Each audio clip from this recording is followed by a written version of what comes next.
오늘도 새벽을 깨신 우리 모두에게 하나님의 평강이 항상 함께 하시기를 빕니다.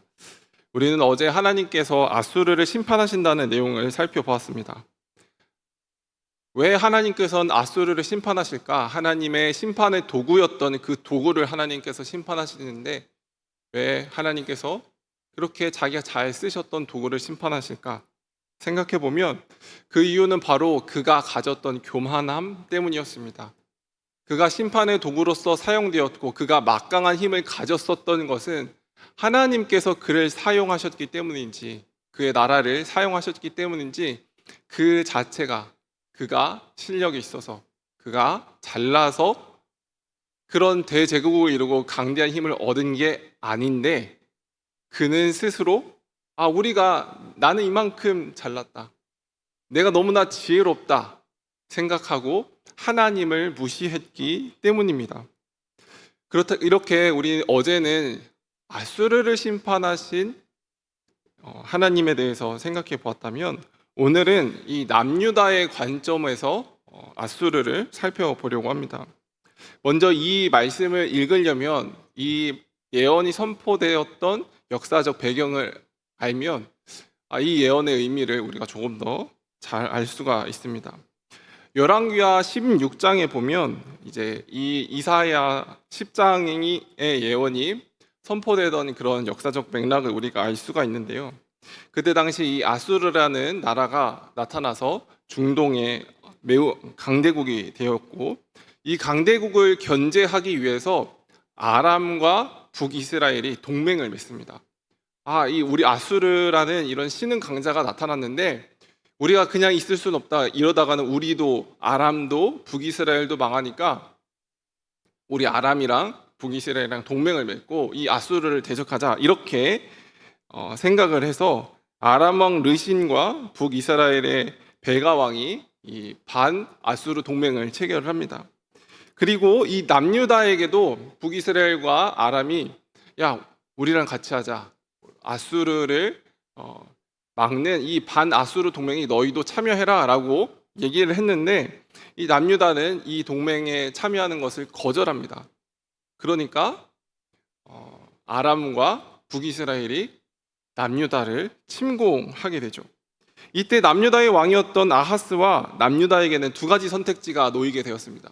뭐였냐면, 첫 번째로 다른 무엇도 아닌 그들을 지키시고 보호하시는, 그들과 함께 하셨던 하나님만 의지하는 것, 이게 첫 번째 선택지였고, 두 번째 선택지는 무엇이었냐면, 반아수르 동맹이 우리를 침공하니까 그럼 적의 적은 나의 친구라고, 그럼 우리가 아수르랑 동맹을 맺어서 이들을 막아내면 되겠다, 이런 선택지, 두 가지 선택지가 놓이게 됩니다. 여러분이 남유다의 왕이었다면 어떤 선택지를 선택하시겠습니까? 우리는 너무나 그 정답을 잘 알고 있습니다. 특별히 새벽 예배까지 나오신 우리 모두는 하나님을 선택해야지, 아수르가 아니라 하나님을 선택해야지, 하나님만이 우리의 진정한 구원자 되시니까 하나님을 선택해야지, 우리는 알고 있지만 이때 당시 아하스와 남유다 사람들은 그렇지 않았습니다. 그들은 하나님이 아니라 아수르를 선택했고, 그들의 군사력으로 북이스라엘과 아람 연합군을 이기려고 했습니다. 그런데 결과적으로는 어떻게 됐냐? 나름대로 효과가 있었던 것 같습니다. 북이스라엘과 아람의 연합군은 분명 아수르에게 패배했습니다. 그리고 북이스라엘은 아수르라는 나라에게 멸망당했습니다. 그렇게 당장 자신들을 위협했던 아람과 북이스라엘의 연합군은 없어졌습니다. 그들의 선택이 옳았고 효과적이었던 것으로 보입니다. 그런데 문제는 무엇이었냐면, 우리를 적으로부터 우리를 보호해 줄 것 같았던 그 아수르가 돌변하여서 오히려 남유다를 침공하는 존재로 변화했던 것입니다. 쉽게 이야기해서 믿는 도끼였던 아수르가 자신의 발등을 찍게 되는 그런 상황에 놓이게 됐던 것이죠. 그래서 그 내용을 어디서 우리가 얘기하게 되냐면 28절부터 31절 32절까지가 그런 내용을 설명해 주고 있습니다. 보시면 아얏과 미그론과 믹마스 이런 도시들이 나오지 않습니까? 그러면은 이 도시들이 어떤 도시들이냐면 이스라엘 북쪽에서부터 이제 예루살렘으로 내려오는 그런 길에 있었던 그런 도시들입니다. 그러니까 아수르가 북이스라엘을 멸망시키는 것을 더 넘어서 이제 남유다로 침공해 오는 그런 상황을 얘기하고 있는 구절들입니다. 그런 배경을 가지고 20절을 한번 살펴봅시다. 그러니까 자기들이 믿었던 아수르가 북이스라엘과 아람군은 해결해 줬는데 그것이 오히려 우리를 지금 위협하는 아수르가 남유다로 침공해 오는 그런 상황입니다. 그런 상황에서 주님은 이런 요구를 하는 것입니다. 너희는 다시는 자기를 친자를 의지하지 말라. 즉 자신들을 구원하려고 했었던 그리고 자신들의 위협에서 구원을 하려고 할 것이라 믿었던 아수르를 의지하지 말고 의지하지 말아라. 그리고 자신을 구원하리라고 믿었던 것이 오히려 그들의 삶을 옥죄는 자, 그들의 삶을 파괴하는 자들이 된다는 사실을 알고 그들을 의지하지 말라는 것입니다. 아수르를 의지하지 말라라고 요구하시면서 두 번째 요구는 무엇이냐면 이 여호와를 진실하게 의지하리니 입니다. 오로지 참된 구원자이신 여호와 하나님만을 너희들이 의지해라 라고 주님께서는 요구하고 계십니다. 그런데 이렇게 아수르를 의지하지 않고 참된 하나님만 의지하는 사람들이 많았을까요? 적었을까요? 이 남유다 사람들 중에서 그렇지 않았던 것 같습니다. 보시면 21절, 22절, 특히 22절을 보시죠. 이스라엘이여 내 백성이 바다의 모래 같을지라도 남은 자만 돌아오리니 넘치는 공의로 파멸이 작정되었습니다 라고 얘기하고 있습니다. 그러니까 남은 자들은 어떤 사람들이냐면 아수르가 우리의 구원자가 아니라 여호와 하나님만이 우리의 구원자 되시는 것을 깨달은 사람들인데 그 사람들이 남유다 전체였냐? 이스라엘 전체였냐? 그렇지 않다는 것이죠.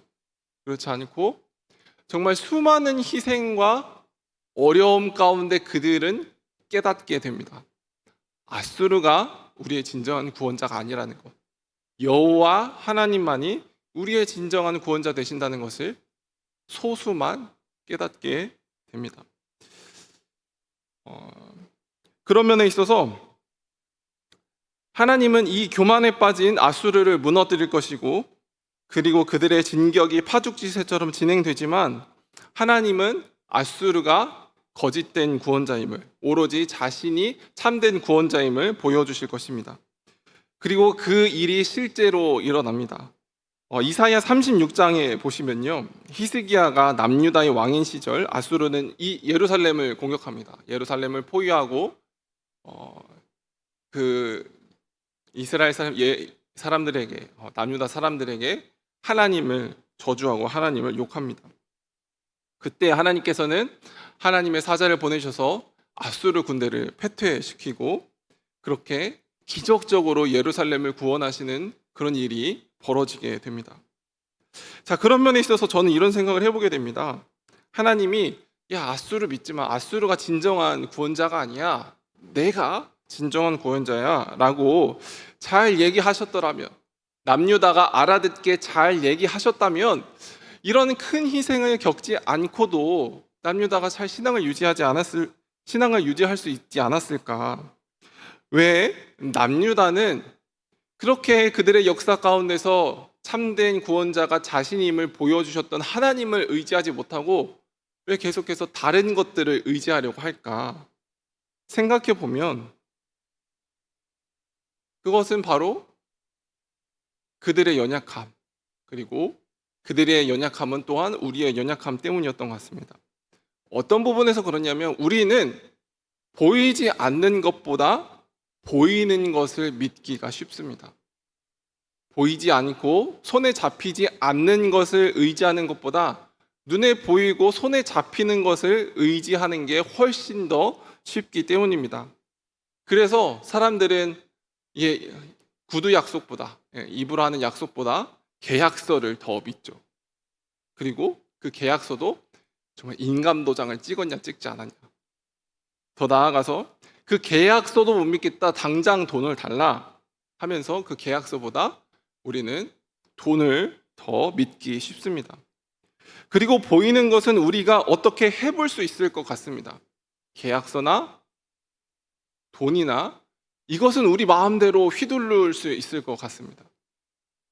돈은 나를 위해서 내가 원하는 대로 내가 원하는 때에 힘을 발휘할 수 있을 것 같습니다.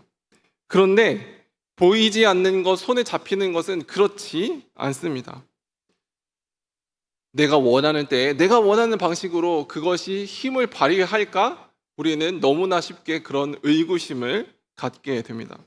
그렇기 때문에 우리는 보이지 않는 하나님보다 보이는 무언가를 더 의지하게 되고 그것의 힘이 더 가까워 보이고, 그래서 하나님이 아닌 보이지 않고 손에 잡히지 않지만 참된 구원자이신 하나님이 아니라 눈에 보이고 손에 잡히는, 그렇지만 참된 구원자가 아닌 아수르 같은 것을 우리의 구원자로 생각하고 의지하기 마련입니다. 이런 거짓된 우상과 믿음에서 빠져나오게 되는 것은 그 우상이 힘이 없다는 사실을 피부로 느끼게 될 때에만 그렇습니다.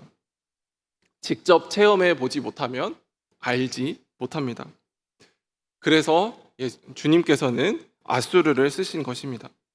너희들이 믿고 의지했던 그 아수르가, 너희들을 풍요롭게 만들어낼 거라고 생각했던 아수르가 사실은 너희들의 구원자가 아니라는 것. 너희들이 막아내고 싶었었던 그 아람과 북이스라엘보다 더욱더 악독한 존재라는 사실을 깨닫게 해주기 위함이었습니다. 그리고 그들의 고집은 너무나도 세서 그들의 백성이 모래와 같을지라도 돌아오는 자는 소수가 될 때까지 그 믿음을 내려놓지 못합니다. 이 말씀 가운데 우리들의 삶을 생각해 보게 됩니다. 우리들은 무엇을 믿고 있습니까? 여러분의 삶을 구원할 것은, 그리고 여러분이 내 삶을 구원하리라 믿는 것은 무엇입니까? 다른 어떤 것이 아닌 눈에 보이고 손에 잡혀서 당장 내 삶을 구원하고 내 삶에 좋은 영향력, 힘을 가져다 줄 것이라 믿는 것은 무엇입니까? 그 무엇도 진정으로 우리의 삶을 구원할 수 없습니다. 눈에 보이고 손에 잡히고 내 마음대로 내가 원하는 때에 원하는 방법으로 힘을 내는 것은 우리를 구원할 수 없습니다. 눈에 보이지 않지만, 손에 잡히지 않지만 내가 원하는 때에 내가 원하는 방식으로 일하시지 않는 하나님이 오히려 우리를 구원하십니다. 그래서 당장 우리와 좀 멀어 보이는, 내 손에 잡히지 않고 눈에 보이지 않는 그 하나님을 믿는 것이 어렵지만, 그럼에도 불구하고 참된 구원자이신 하나님을 믿는, 그리고 참된 구원자이신 하나님으로부터 오는 구원을 기다리시는 우리 모두가 되시기를 예수님의 이름으로 축복합니다. 그래서 믿는 도끼에 발등이 찍히는 것이 아니라 참된 구원자가 주시는 영원한 생명을 가지고 계신 하나님께서 우리의 삶을 돌보시고 이끌어 가심을 경험하는 우리 모두가 되시기를 예수님의 이름으로 축복합니다. 우리 같이 기도합니다.